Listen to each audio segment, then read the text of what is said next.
Hey there, I'm Radical Dreamer, and with me as always is Webbie. Tell me if you've heard this one before. With his girlfriend captured, a lone hero travels across a red brick landscape to rescue her. To help him on his journey, he utilizes his jumping abilities, knowledge of the sewer system, and an arsenal of mushrooms and flowers.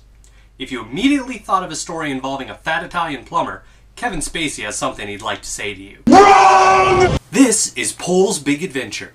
The titular character, a Wild West cowboy, is off to save his girl Sharon, but at the end of each level, he finds Sharon has been replaced by a badly disguised monster, forcing him to continue the search through 6 unique worlds. But Professor, who would rip off one of gaming's most beloved and well-known franchises?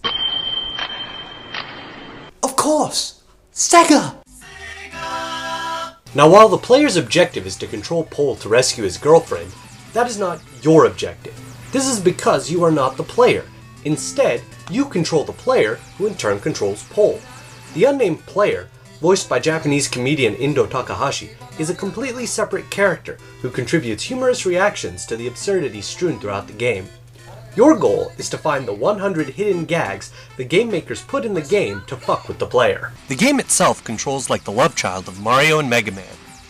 While all of Mario's moves are there, namely jumping, Pole, being a cowboy, has his trusty 6-shooter as well. As you get power-ups, your gun will first increase in range, and then in power. Upon death, however, you will lose all upgrades. Speaking of death, as you play this game, you will die. A lot. To some, it may look a lot like Impossible Super Mario Bros. While that game maliciously kills you over and over just for spite, I assure you that Pole's Big Adventure is completely different. When you die, it's always for a joke, and it is easily avoidable the next time through. The game gives out an obscene amount of extra lives, and before long, you will be killing yourself at every opportunity just to find the extra gags.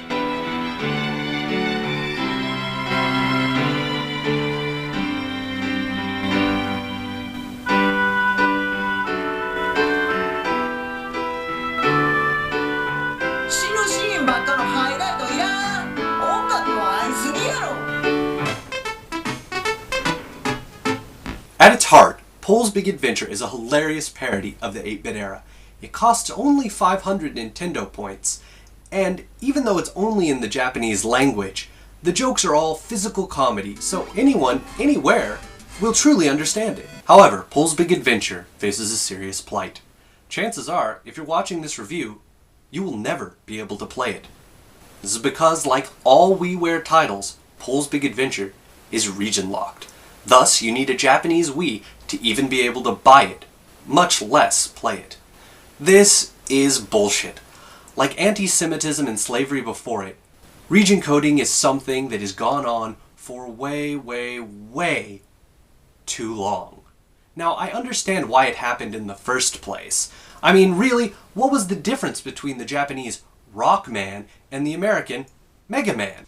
Yeah, that's about it. The box art. So I understand what kind of a hassle it is to publish a game in another country.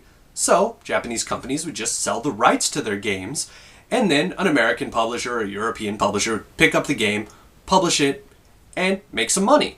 Well, yes, back in the day when only 10 lines of text was the difference between a Japanese game and an American game, I can understand importing really could have been a problem. But now, when the difference between the games is not 10 lines of text, but thousands, in addition to hundreds and hundreds of hours of voice acting, there is a huge difference between the localized game and the original. Now, a lot of companies have figured out that region coding is obsolete.